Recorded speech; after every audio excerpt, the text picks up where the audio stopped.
ये कहानी बेस्ड है एक सीरियल किलर पर जो हर दिन लोगों को मार रहा होता है। एक दिन ये अंडरवर्ल्ड डॉन को अपना शिकार बनाने की कोशिश करता है, जिस कारण पूरी अंडरवर्ल्ड और पुलिस इस सीरियल किलर के पीछे पड़ जाती है। IMDb पे इसकी रेटिंग 6.9 आउट ऑफ 10 है एंड रॉटन टोमेटो पे इट्स स्टिल 97% फ्रेश। कहानी की स्टार्टिंग में एक वाइट कलर की कार दिखाई जाती है, जो कि एक ब्लैक कलर की कार की पीछा कर रही होती है। और जैसे ही ये गाड़ी एक सुनसान इलाके में पहुंचती है, यह उसे टक्कर मार देती है। उस कार का ड्राइवर उतरता है और फोटोज क्लिक करने लगता है इंश्योरेंस क्लेम करने के लिए। व्हाइट कार का ड्राइवर ऐसा ना करने के लिए कहता है, पर वो नहीं मानता। इतने में ही ये बंदा उस पर अटैक करने लग जाता है और वह उसे बहुत बुरी तरीके से चाकू से मार डालता है और वहां से गायब हो जाता है। नेक्स्ट डे हम एक पुलिस ऑफिसर को दिखाया जाता है। इसका नाम जोंग टे सुक होता है, जो कि एक जुए के अड्डे पर जाता है। यहाँ पर इस जगह के बॉडीगार्ड इसे रोकने की कोशिश करते हैं, पर यह इन सबको मारता पीटता अंदर घुस जाता है। सीन चेंज होने पर हम एक गैंगस्टर्स को देखते हैं जो पंचिंग बैग में घूसों की बरसात कर रहा होता है। यह अंडरवर्ल्ड डॉन होता है जिसका नाम जोंग डोंग सू होता है। इसी बीच इस गैंग का एक मेंबर आता है जो बताता है कि वह पुलिस ऑफिसर फिर से इनके जुए के अड्डे पर आया है और वह उनके आदमियों को मार रहा है। वहीं जब इस पंचिंग बैग को नीचे गिराया जाता है, तब इसमें से एक पर्सन की बॉडी निकलती है जो कि आधे से ज्यादा मर चुका होता है। सीन फिर से चेंज होता है और हम उसी पुलिस ऑफिसर को फिर से देखते हैं जो एक पर्सन को illegal conversion of gift card के इल्जाम में अरेस्ट कर रहा होता है और अपने साथ ले जाता है।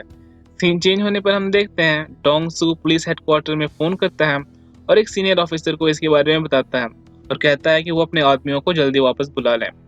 नेक्स्ट सीन में हम देखते हैं कि ये पुलिस ऑफिसर उसी क्राइम स्पॉट पे जाता है जहां पर पिछली रात को वह घटना घटी थी। यहाँ पर फॉरेंसिक एक्सपर्ट सबूत इकट्ठा कर रहे होते हैं और टे सुक को व्हाइट कलर का पेंट दिखता है जो कि उसी कार का होता है जिसने टक्कर मारी होती है।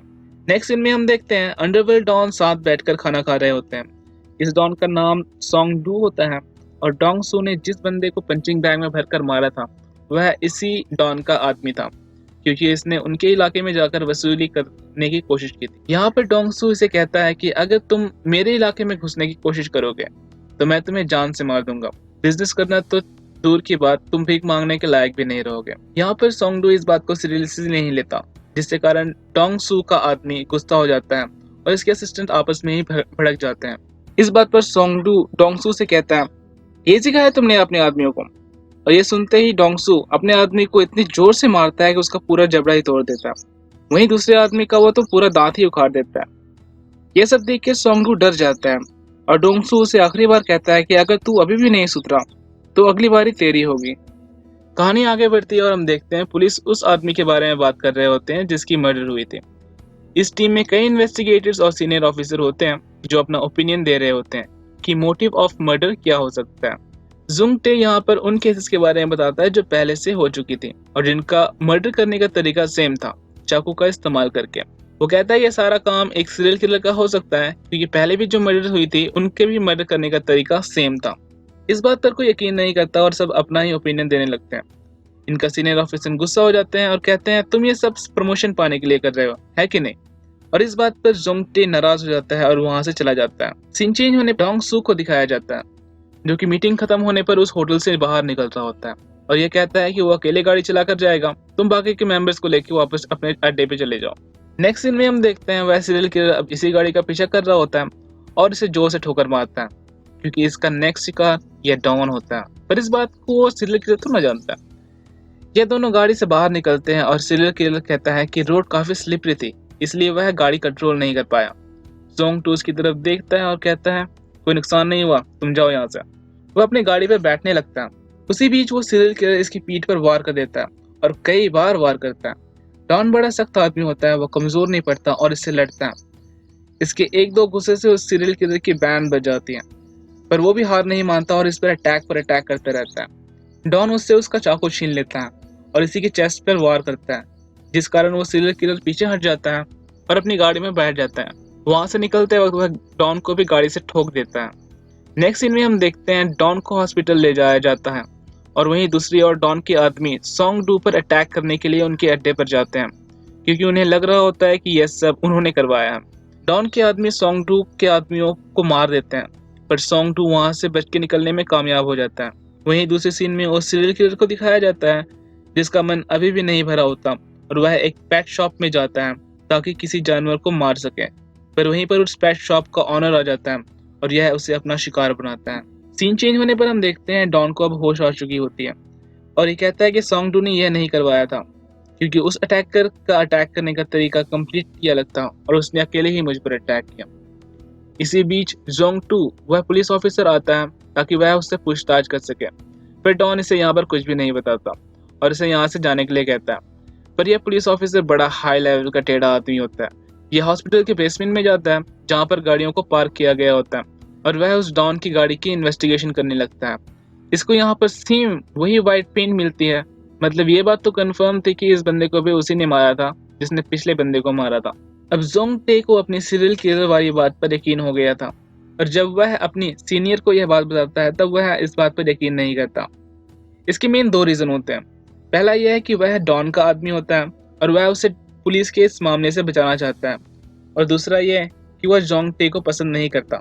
सीन चेंज होने पर हम देखते हैं सीरियल किलर एक और आदमी को मारता है और वहीं डॉन एक स्केच आर्टिस्ट की मदद से उस सीरियल किलर का फेस बनवा रहा होता है। इसी बीच सीरियल किलर एक आदमी को और मारता है और यहाँ पर उसका मर्डर वेपन उसके हाथ से छूट जाता है और हाईवे पर गिर जाता है। वहीं दूसरी ओर जोंग टे डॉन के इल्लीगल गैम्बलिंग के अड्डे पर रेड मारता है ताकि वह उसे ब्लैकमेल कर सके उस किलर को पकड़ने में हेल्प करने के लिए, क्योंकि डॉन ही एक ऐसा विटनेस होता है जिसने उसे देखा होता है और अभी भी जिंदा है। यहाँ पर दोनों एक एग्रीमेंट पर आते हैं। डॉन कहता है कि वह उस किलर को पकड़ने में हेल्प करेगा, लेकिन उसे पुलिस की तरफ से सारी की सारी इन्फॉर्मेशन चाहिए। पैसा, आदमी और इन्फॉर्मेशन डॉन देगा इस काम को सक्सेसफुल बनाने के लिए, लेकिन इन रिटर्न जोंग टे डॉन को सारी इन्फॉर्मेशन देगा जो पुलिस के पास आएगी, और जिसने भी सीरियल किलर को पहले पकड़ा वो उसे अपनी मर्जी से सजा दे सकता है। And the real game begins. Jong टे अपनी एक सीक्रेट टीम बनाता है और यहाँ पर डॉन अपने आदमियों के साथ मिलकर पूरी प्लानिंग करता है कि वह उसे कहाँ कहाँ पर ढूंढ सकते हैं। अब इनके पास पैसा, पावर और इन्फॉर्मेशन के साथ उस सीरियल किलर का एक फेस भी होता है। And the Hunt begins. पर अभी भी ये दोनों ग्रीडी होते हैं। जोंग टे उस सीरियल किलर को पकड़कर कानून के हवाले करना चाहता है। फिर उसके बाद यह डॉन को भी अरेस्ट करने की प्लान बनाता है और वहीं डॉन इस बात को अच्छे से जानता है, इसलिए वह सीरियल किलर को अकेले ही पकड़ना चाहता है। इनके पास सीरियल किलर का वो नाइफ भी होता है जिसका यूज करके यह डॉन जोंग टू को मरवा देता है ताकि पुलिस को एक लीड मिल सके। इस बात से वह पुलिस ऑफिसर नाराज हो जाता है और वह डॉन से लड़ने लगता है, सीरियसली लड़ने लगता है। भाई क्या झापड़ पाया था वहां पर, पूरा जबड़ा का जबड़ा हिला दिया। पुलिस ऑफिसर यहाँ पर कहता है जब ये सारी चीजें खत्म हो जाएंगे तब वो उसकी सारी केसेस रीओपन करवाएगा जिसमें वो आज तक बचता आया है। सीन चेंज होने पर हम देखते हैं डोंग सू सोंग डू के फ्यूनरल पर आया होता है। इस फ्यूनरल में वो सीरियल किलर भी आया होता है और यह सोंग डू के मेंबर को एक नोट देता है जिसमें लिखा होता है सोंग डू को किसी और ने मारा था मेरा चाकू इस्तेमाल करके, और वह उस डॉन की तरफ इशारा करता है और यहाँ पर गैंग वॉर शुरू हो जाती है। जब डॉन और ऑफिसर उस किलर की कार का इन्वेस्टिगेशन कर रहे होते हैं तभी उन पर अटैक होता है और यहाँ सोंग डू के आदमी उन पर चाकू लेकर टूट पड़ते हैं और हर तरफ से बस अटैक करने लग जाते हैं। वह पूरा खून की नालियां बहा देते हैं। यही दूसरी तरफ हम देखते हैं सीरियल किलर एक और पर्सन को अपना शिकार बनाता है और इस बार वो फिरौती की रकम भी मांगता है। इस केस को भी जोंग टू को दिया जाता है और ये लोग उसे पकड़ने का एक प्लान बनाते हैं। यहाँ पर वह सीरियल किलर भी आता है और यह लोग उसे पकड़ने के लिए उसके पीछे भागते हैं, पर पता नहीं बंदा क्या खा कर आया होता है, वो वहां से भागने में कामयाब हो जाता है। इस इन्वेस्टिगेशन में इन्हें सीरियल किलर की फैमिली बैकग्राउंड के बारे में पता चलता है और इनके पास अब इस पर्सन का ऑडियो भी होता है जो कि इस केस को सॉल्व करने में काफ़ी हेल्प करता है। यहाँ पर इसके कॉल रिकॉर्ड से इसके अलग अलग जगह पर होने का पता चलता है और यह लोग अपने आदमियों को पूरे शहर में उसे ढूंढने के लिए लगा देते हैं। यहाँ पर पुलिस और गैंग के लोग सारे छोटे बड़े होटल्स में इसे ढूंढने लग जाते हैं पर इन्हें कोई रिजल्ट नहीं मिल रहा होता। नेक्स्ट सीन में हम देखते हैं काफ़ी बारिश हो रही होती है और यहाँ पर एक लड़की स्कूल यूनिफॉर्म में आती है। यह बस का इंतजार करने लगती है और हमारे डॉन भाई साहब बड़े दयालु होते हैं और इसे अपना छाता दे देते हैं। और इसी बीच वह पुलिस ऑफिसर आता है और कहता है तुम्हें किसी स्ट्रेंजर से सामान नहीं लेना चाहिए, तुम्हें पता नहीं है ये एक गुंडा है। और वह लड़की रिप्लाई करती है मुझे गुंडा तो तुम लग रहे हो, और थोड़ी देर में बस आ जाती है और वह लड़की उस बस में बैठ के चली जाती है और हम देखते हैं उस बस में वो सीरियल किलर भी होता है। सीन यहाँ से चेंज होता है और हम देखते हैं सभी लोग खाना खा रहे होते हैं और टीवी में एक न्यूज़ आती है। यहाँ पर हमें पता चलता है एक स्कूल गर्ल की हत्या हुई होती है और यह वही लड़की होती है जिसे डॉन ने अपना छाता दिया होता है। मतलब कि वो सीरियल किलर अब इन्हीं के इलाके में होता है और ये सब उसी वक्त उसे ढूंढने के लिए निकल जाते हैं। काफ़ी ढूंढने के बाद उन्हें एक लीड मिलती है यह उस होटल के रूम नंबर 304 में ठहरा हुआ है, पर अभी वह उस होटल में नहीं होता और यह सब उसे पकड़ने के लिए जाल बिछाते हैं। उस इलाके में हर तरफ इनकी आदमी फैल जाते हैं। छत पर, गाड़ी में, अंधेरी गलियों में उस किलर के आने का इंतजार हो रही होती है और वो फाइनली आता है एक वाइट कलर की कार में। पर उसे शक हो जाता है कि उस पर नजर रखी जा रही है और वहां से तेज स्पीड में उस गाड़ी को लेकर निकल जाता है।